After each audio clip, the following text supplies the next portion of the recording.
அடுத்து உங்கள் மத்தியில் சிறப்புரையாற்றுவதற்காக முன்னாள் அமைச்சரும் தமிழ் முற்போக்கு முன்னணியின் தலைவருமான கௌரவ பாராளுமன்ற உறுப்பினர் மனோ கணேசன் ஐயா அவர்களை அடுத்து உரையாற்றுமாறு அன்பாய் அழைக்கின்றோம். நன்றி.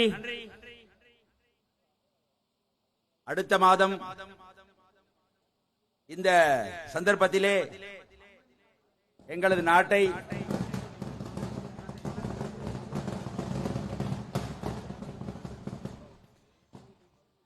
பட்டாசு எல்லாம் 21ஆம் தேதி வெடிப்போம்பா, வச்சிருங்க அப்படியே. பொறுப்பேற்க இருக்கக்கூடிய எனது இனிய நண்பர் ஐக்கிய மக்கள் கூட்டணியின் தலைவர் சஜித் பிரேமதாஸ் அவர்களே, எனது இனிய நண்பன் முன்னாள் அமைச்சர் ரிஷாட் பதூதீன் அவர்களே, இங்கே வந்திருக்கக்கூடிய எனது இனிய தோழி இருவுனிகா பிரேமச்சந்திர அவர்களே, முன்னாள் பாராளுமன்ற உறுப்பினர் உனைஸ் ஃபாரூக் அவர்களே, இது முல்லைத்தீவு மாவட்டத்தின் ஐக்கிய மக்கள் சக்தியின் அமைப்பாளர் தம்பி லக்ஷான் அவர்களே, வன்னி மாவட்டத்துக்கான எனது இணைப்பாளர் தம்பி தீபன் அவர்களே, இங்கே குழுவிற்கக்கூடிய பெரியோர்களே, தாய்மார்களே, சகோதர சகோதரிகளே, உடன்பிறப்புகளே, நண்பர்களே, ஆரம்பத்திலேயே நேற்றைய தினம் எங்களது வேட்பாளர், உங்களது வேட்பாளர் நல்ல ஜனாதிபதி சஜித் பிரேமதாஸ் அவர்களுக்கு தங்களது அதிகாரப்பூர்வமான ஆதரவை அறிவித்த எனது சகோதர கட்சியாளர்களான இலங்கை தமிழரசு கட்சியின் தோழர்களுக்கு, நண்பர்களுக்கு தமிழ் கூட்டணி சார்பாக எனது மனமார்ந்த நன்றியை தெரிவித்துக் கொள்ள விரும்புகிறேன். கைதட்டி கொடுக்கிறோம். அதிகாரப்பூர்வமான அறிவிப்பு வந்துவிட்டது. வடக்கு கிழக்கிலே வாழ்ந்து கொண்டிருக்கூடிய தமிழ் உடன்பிறப்புகள் இந்த அறிவிப்பை மனதில் கொண்டு சுயமாக சிந்தித்து 21ஆம் தேதி டெலிபோன் சின்னத்துக்கு தங்களது வாக்குகளை அளிப்பார் நம்பிக்கை எனக்கு இருக்கிறது.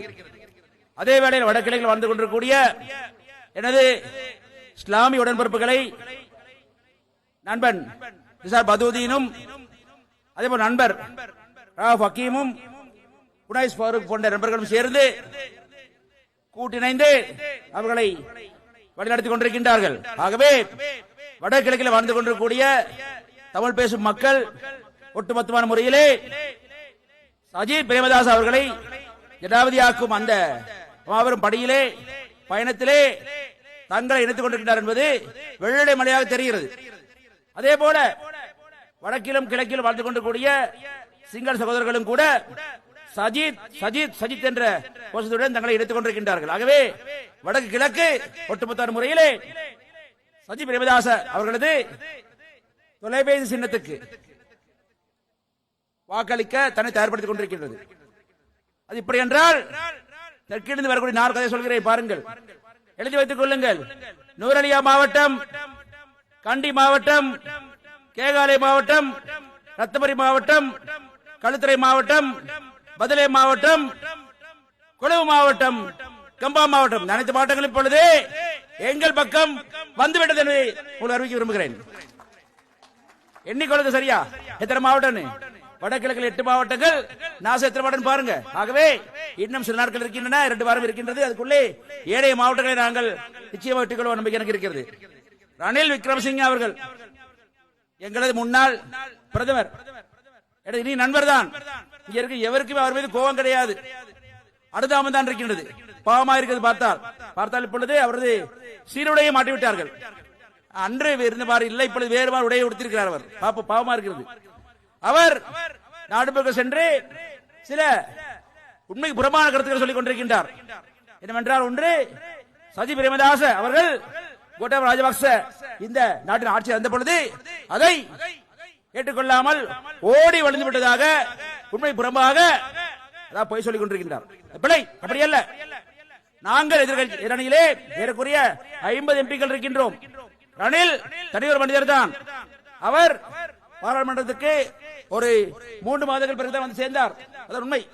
வந்தவர் அதிர்ஷ்டமோ துரதிர்ஷ்டமோ தெரியவில்லை, எனது பக்கத்து ஆசிரியர் அமர்ந்தார். எனது ஆசிரியத்தின் இலக்கம் பாராளுமன்றத்திலே 12, ரணில் ஆசிரியர் 13 அமர்ந்தார். அங்கேதான் அமர்ந்தார். இருந்த பிறகு நாட்டிலே அரகல என்ற அறவழி போராட்டம் ஏற்பட்ட பிறகு தாக்கு முடியாமல் தங்களது காவலரை மாற்ற வேண்டும், செக்யூரிட்டி கார்டை மாற்ற வேண்டும் என்ற மொட்டு கட்சியில் செய்த முடிவு காரணமாக அவர்கள் ரணிலுக்கு அந்த அதிகாரத்தை கையெழுத்தார்கள். கையெழுத்து விட்டு உலகத்துக்கு காட்ட வேண்டும் என்ற காரணத்தினாலே மத்திய பிரேமதாஸ் அவர்களுக்கு ஒரு கடிதம் எழுதினார்கள். கடிதம் எழுதினார், நாட்டை பெற்றுக் கொள்ளுங்கள், பொறுப்பேற்றுக் கொள்ளுங்கள் என்று கடிதம் எழுதினார். நாங்கள் அங்கே இருக்கிறோம், எங்களுக்கு போய் சொல்ல முடியாது. நான் கட்சி தலைவர்கள், நான் கட்சி தலைவர்கள், எனக்கு தெரியும், நடந்து தெரியும். உண்மையிலேயே நாங்கள் உடனடியாக ரணில் போல ஓடி பிடித்துக் கொண்டு எடுத்து பிடிக்க முடியாது. நாங்கள் 60 பேர் இருக்கிறோம், கூட்டணி இருக்கிறது, தலைவர் பேச வேண்டும், களத்தில் வேண்டும். ஆனால் நாங்கள் திட்டவட்டமாக நாட்டை நாங்கள் ஏற்றுக்கொள்ள தயாராக இருக்கிறோம். ஆனால் நிபந்தனைகள் சொன்னோம். என்ன? கோட்டாபய ராஜபக்சவை எதிர்த்து கோட்டா கோ ஓம் என்று அங்கே போராட்டம் நிறுத்திக் கொண்டிருக்கும் பொழுது கோட்டா எப்படி போகிறார் சொல்ல வேண்டும். விரைவிலே கோட்டாபய ராஜபக்ச தின பதவியை திறந்துவிட்டு செல்ல வேண்டும், தினத்தை சொல்லுங்கள் என்று சொன்னோம். அது மட்டுமல்ல, கோட்டாவின் அலையிலே வந்த துர்நாற்றம் பிடித்த ஆளுங்கட்சி எம்பிக்களை வீட்டுக்கு அனுப்பும் முகமாக புதிய பாராளுமன்றம் தேர்தல் நடத்த வேண்டும் என்று சொல்லியிருந்தோம். அது மட்டுமல்ல, மத்திய பிரதமர் தலைமையிலே ஒரு அமைச்சரவை அமைக்கப்பட்டால் அதிலே ஜனாதிபதி கோட்டாபய ராஜபக்ச தலையிடக்கூடாது சொல்லியிருந்தோம். 3 கண்டிஷன் போட்டிருந்தோம், நிபந்தனைகள் போட்டிருந்தோம். அதை ஏற்றுக்கொள்ள தயாராக இல்லை. ஆகவே நாங்கள் போகவில்லை. எங்களுக்கு சென்று என்னெல்லாம் பொறுத்தவரை சென்று திருடர்களுடன், கொள்ளைக்காரர்களுடன், ஏமாற்றுக்காரர்களுடன் சென்று அரசாங்கத்துக்கு அமர முடியாது. அது இங்கே இருக்கிறோம் நாங்கள். ஆகவே இந்த நிபந்தனை காரணமாக தான் ஏற்றுக்கொள்ளவில்லை. ஆனால் ரணில் ஓடி சொல்லி ஏற்றுக்கொண்டார். அது மட்டுமல்ல, ரணில் இன்னொன்று சொல்கிறார். என்ன? அவர்தான் அந்த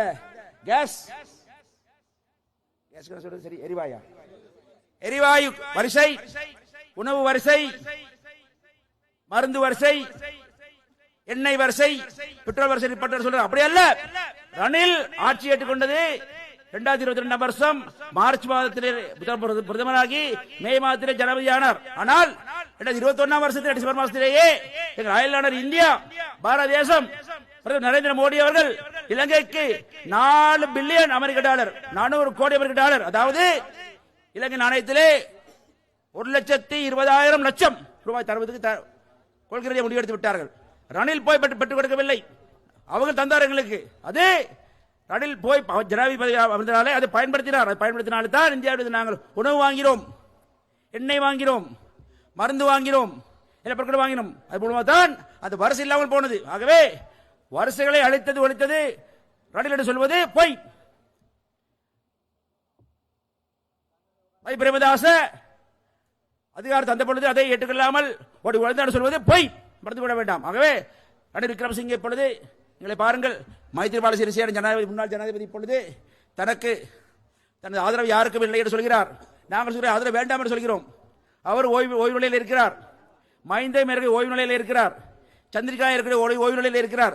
அந்த வரிசையில் இப்பொழுது ரணில் விக்ரமசிங்கே அவர்களும் சேர்ந்து கொள்ளும் காலம் வந்துவிட்டது என்று நினைக்கிறேன். ஆகவே இன்று எங்களை பொறுத்தவரையிலே நாங்கள் ஒரு திட்டவட்டமான அரசாங்கத்தை அமைக்கிறோம். ரணில் மேடையில் பார்த்தால் யாரு பார்ப்பாருங்கள்? மஹிந்த அழுத்கமகே, பிரசன நடத்துங்க, ரோஹித் அபயவர்தன, லோஹான் ரத்தத்த போன்ற பல குற்றச்சாட்டுகள் உள்ளான பலர் இருக்கிறார்கள்.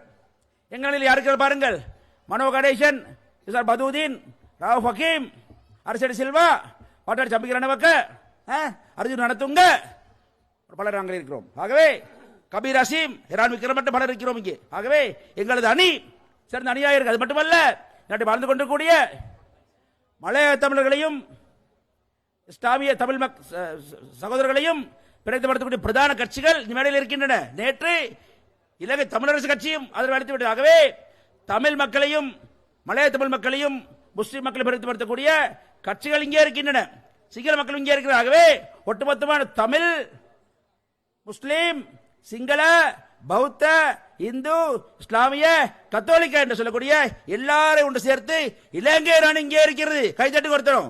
இளைஞர் அணி இங்கே இருக்கிறது. அதே போல பொருளாதார விடுதலைக்கான அணி இங்கே இருக்கிறது. ஆகவே பொருளாதார விடுதலை எங்களிடம் இருக்கிறது, தேசிய விடுதலை எங்களிடம் இருக்கிறது, மறந்து வேண்டாம். ஆகவே அந்த அடிப்படையிலே மிக சிறந்த ஒரு அணி இங்கே இருக்கிறது. ஆகவே வன்னி மாவட்ட மக்களை பொறுத்தவரையிலே சஜி பிரேமதாஸ் பேசப்பட சொல்லுவார். அவர் கடந்த காலம் நடத்தப்படாத உலக நாடுகளை அழைத்து, சர்வதேச நாடுகளை அழைத்து நன்கொடை மகாநாடு நடத்துவார். இந்திய நாடு, அமெரிக்க நாடு, ஐரோப்பிய யூனியன், ஆஸ்திரேலியா, கனடா ஆகிய நாடுகள் தயாராக இருக்கின்றன. யுத்தத்தால் துன்பட்டு துயரட்டு கஷ்டப்பட்டு கண்ணீர் விட்டுக் கொண்டிருக்கிற மக்களுக்கு வாழ்வடை கட்டியெழுப்பதற்காக உலக நாடுகளை அழைத்து ஒரு நன்கொடையாளமாக நடத்த வேண்டும் என்று கருத்து சொல்லியிருக்கிறார். அதை செய்வார் நிச்சயமாக. அந்த நாடுகள் தயாராக இருக்கின்றன. ஆகவே இந்த வன்னி மண்ணை பொறுத்தவரையிலே விசாரபதி இங்கே இருக்கிறார், அவர் நண்பர்கள் இங்கே இருக்கிறார்கள். ஆகவே நாங்கள் எல்லாரும் சேர்ந்து இந்த வன்னி மண்ணை கட்டியெழுப்ப தயாராக இருக்கிறோம். ஆகவே அதையெல்லாம் செய்தியாக கூறிக்கொண்டு மறந்துவிட வேண்டாம். 21ஆம் தேதி சரியான முறை சென்று டெலிபோன் சின்னம், மொபைல் போன் இல்ல லேண்ட் போன் மறந்துடாங்க, அதுக்கு வாக்களிப்படி கேட்டுக்கொண்டு நன்றி கூறி விடைபெறுகிறேன். வணக்கம். நன்றி.